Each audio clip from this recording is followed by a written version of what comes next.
Well, a very good day to you, ladies and gentlemen. Welcome to another episode of the Candy Talk here on Herman Manyora's YouTube channel. My name is Evan Sokinyi. I'm glad that you're here with us. I'm joined by Wakili Willis Otieno. Wakili, how are you? Fine, thank you. Are you still maintaining your stand on Ruto must go?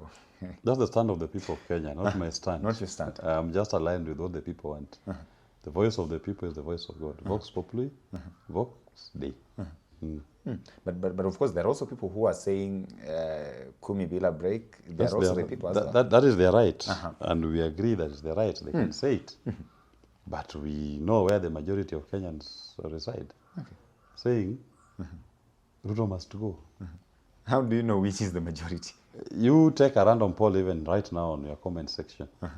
You will see what the people are saying. And they're not saying that he must go just for it. It's because they have gauged his performance. Okay. They've looked at his governance model. It has caused more pain than before. There are more jobless people than there were last year. The cost of living is still unbearable. They are seeing the failed healthcare system. They are seeing the failures in the education system. And the list goes on. Okay. So the summation of all of that is that Ruto must go. Their ideology and governance model is not working for the people. So the people are saying maybe it's time he leaves and we get an administration that is going to change our lives to the positive, that guarantees a life of dignity. Okay. Not this pain. The pain is unbearable. You know, you have a nice suit, even a tie. You may think that life is easy. Life is tough out here. Many Kenyans are living in squalor. Many graduates don't have jobs. People are leaving school and their years are wasted. The economy is shrinking. They are not getting any opportunities. Just advertise here for any one job and you'll see the number of applicants. More than 1,000. Why? Because there are no opportunities available for young people. Who tells you that a tie indicates good life? No, maybe you are living. See the way you're smiling. Softness.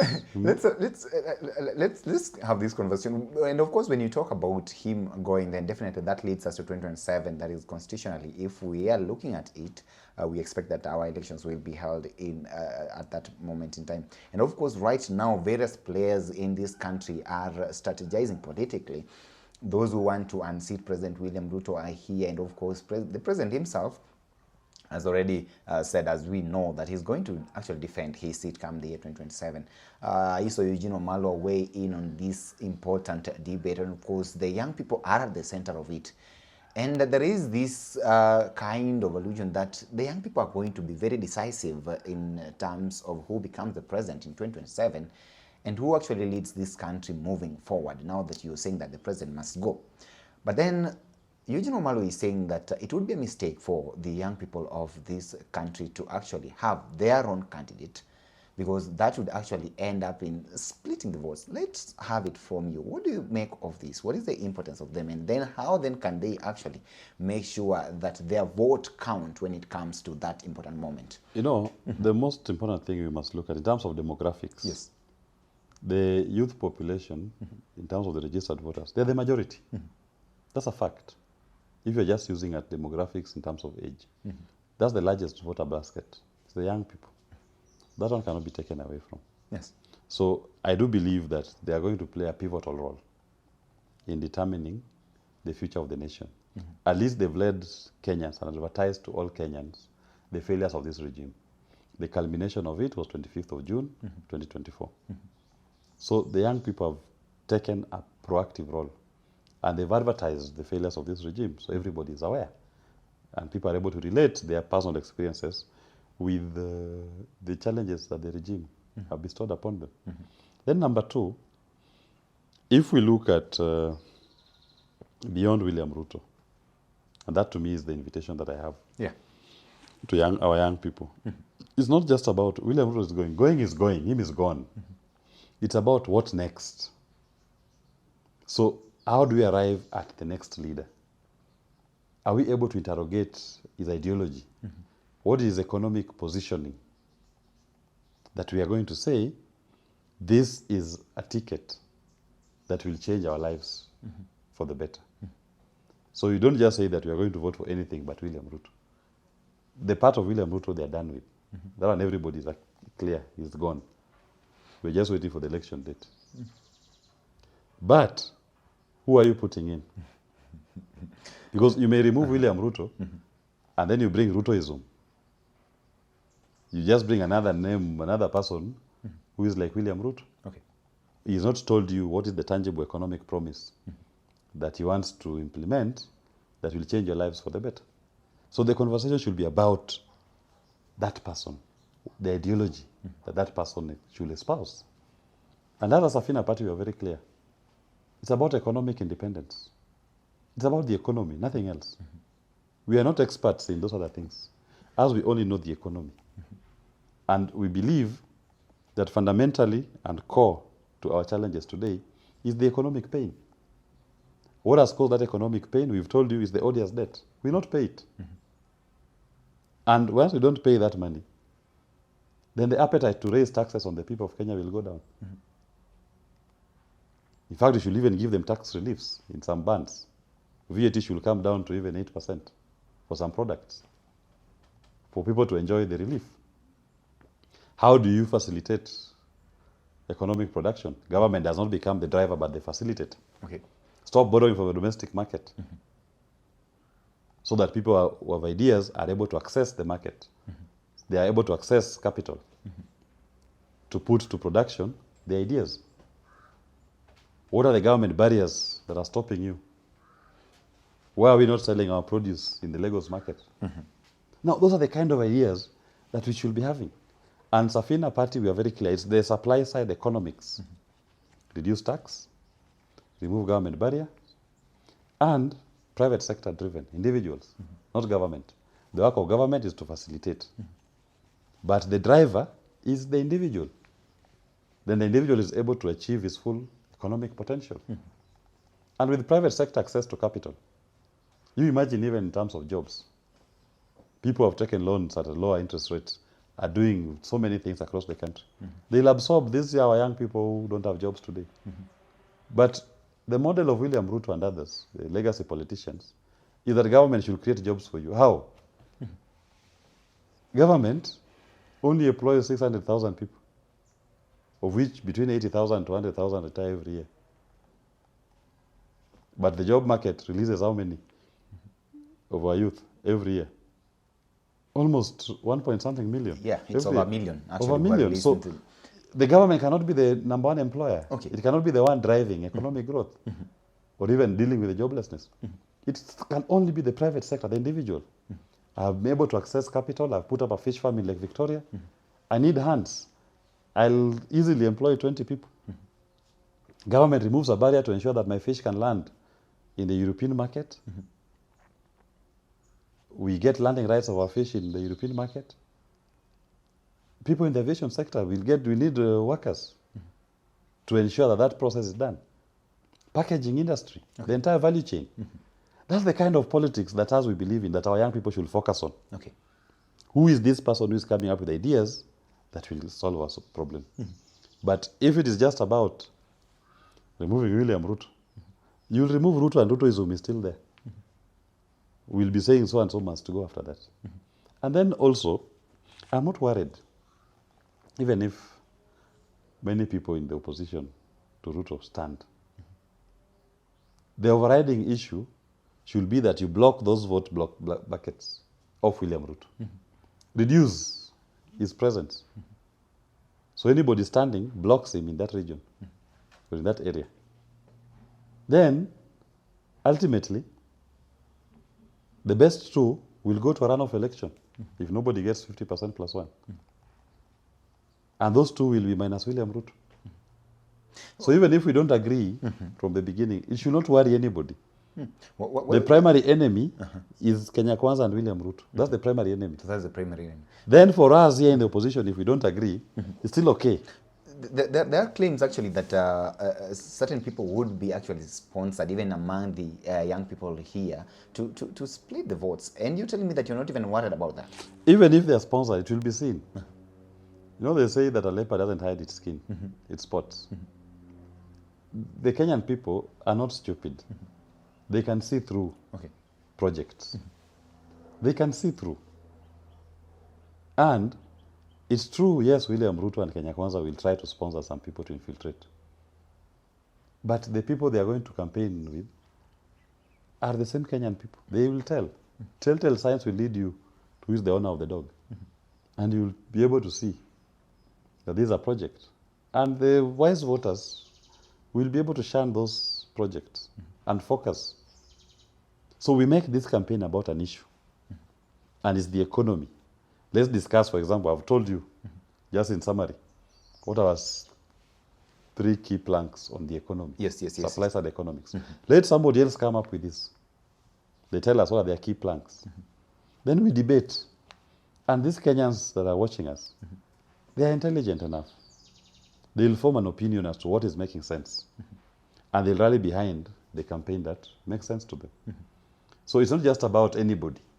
That's why I say it should be about anybody. If it's about anybody, then Ruto will sponsor somebody here. Then he will say, it's me, I'm out, but then Ruto is still there with another Rutolet, doing the same things. So we must, and I invite our young people, interrogate those who offer themselves on their ideas. Question, debate, test the ideas, challenge them to explain the workability of those ideas, not just lofty statements. Okay, so the young people are here and they're at the center of it. By the way, how do we cure this kind of gap that we're witnessing in terms of looking at issues? Because we are having a generation that is kind of woke and they actually understand what is happening here. But then we are also having the old guards who are also within, who no matter what happens, then they'll still just go the other way around. You remember the other time there were even young people who were joking and saying, look, this time round, mama yangu akichukua kura aende apige huko, tunaenda naye namwambia fanya hivi na hivi. How do we break that kind of gap? You know, the point is this, that the young people will play a more pivotal role in terms of mobilization for the elections and even shaping the public opinion. And I don't believe that the old guards are in a competition or in a fight with the young. These are people, these are their children. They relate with them. They can debate. And we must accept they've now matured. They can participate in a national conversation. If they are making sense, why should you hang on to your anthill? If your anthill is not making sense. If you're hanging on to the anthill of my tribe. But you're being told here, the country has moved to ideology. Yeah. I believe even the parents, the older ones, will see sense. There's a reason why they were in those anthills of tribe. But the times have changed. It's a new beginning. That is why when the Gen Zs were leading our revolution last year, I didn't see any hostility from the old people. In fact, they were supporting. They were giving tacit support. Some of them were actually saying that it's time we join our children on the streets. Why? Because they understood that the mobilization was about what affects all of us, irrespective of tribe, age, gender, or any other affiliation. So even the seniors are not going to die on their heels, that you must only vote in this particular way. They are also accepting the emerging trends, the new awakening that our young people have brought into our politics. And they'll embrace it. Kenyans are not at war with each other. Kenyans are at war with a regime that has turned to be a catastrophe in their lives. That is the common enemy. It's not the old, it's not the young. Everybody else is an ally, fighting to uproot this entire system. And don't be shocked when you see the clarion call for gear water back in our national lingua. Because these legacy politicians, what have they done to us in all these years? Okay. We can see the subtotal of their leadership is this. So you're guaranteed another 5 years to legacy politicians will give you this. But a fresh start, championed by the young people, maybe we will now start having a new beginning for the country. And that is where Kenyans are. Would you advise the young people to choose one of their own and rally behind that particular? It is not about choosing one of your own. Yes. I've said it's about choosing a leader who espouses the ideologies that will change the trajectory. Otherwise, they will choose, I've seen some of the people who have tried to propel themselves as leaders of the young people. Yes. The Kasmuels, the Makoure, and the other one, Morara. Yeah. The young people have interrogated them, and majority of them have formed an opinion. So it's not just about, when you talk about young people, it's not just about the age when you are born. for you to lead them. It's about what ideology do you espouse. Are you one who is going to champion our cause? Because even amongst the young people, there are people who are betrayers to that cause. Yes, yes. So they cannot just say that because you are youthful, now you should be the one leading. No. And these young people are not stupid. Okay. They can also see the capacities and they can interrogate the capacities of these people and the capability to deliver. So the conversation should be premised on what is your ideology? What are you espousing? Is it believable? Can it work? Has it been tested? And the one with the best leads. Because you're not choosing a leader Okay. for one particular segment of the society. You're choosing a leader for the Republic of Kenya. We expect you to be in the race this particular time. But then beyond the words, how then do you cure the trust deficit that the young people have had with our leaders before? It's very simple. Come up with practical ideas. What is workable? And you give power in the hands of the people. These are the same things that we were told. And I've back told then. you, for example, I've told you our planks. One of the planks is we reduce taxes.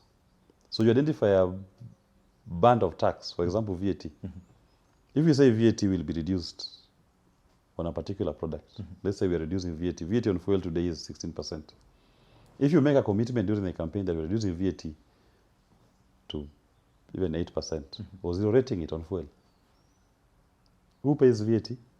It's the people. Yeah, it's the people. We've given a promise, and the campaign is on the basis of you're not paying VAT on fuel. See, it's the same people who will calibrate their ETR machines. Remove it. You don't wait for government. It's you who pays it. When you go to buy an item, don't pay for the VAT. Why? Because you were elected an administration on the plank that you are going to reduce tax. And the identified tax band to be reduced is VAT, one that is in the hands of the mwananchi. As we not tell you tutengeneza tutapanga. Hapana, power is in your hands. We've done our math. And we are sure we don't pay this audience debt. The appetite to raise your taxes is not there. Because you've been paying taxes to pay for fake debts. So if you're not paying that fake debt, there must be a corresponding benefit to you as a taxpayer. Which, as we are saying, start with VAT on fuel. Bring it down to 8%, for example. We know how much that will be. And the power to implement it is not on the government. It's on the people. So just go and recalibrate your ATR machine. And put it at 8% VAT on fuel. Power in your hands, man. Safina is about power in the hands of the people. I told you, when it comes to our constitution talks about the police should be under civilian oversight. We are saying the people go and select your OCPD in your locality. Go and vote for your OCPD. Not somebody appointing your OCPD in Nairobi.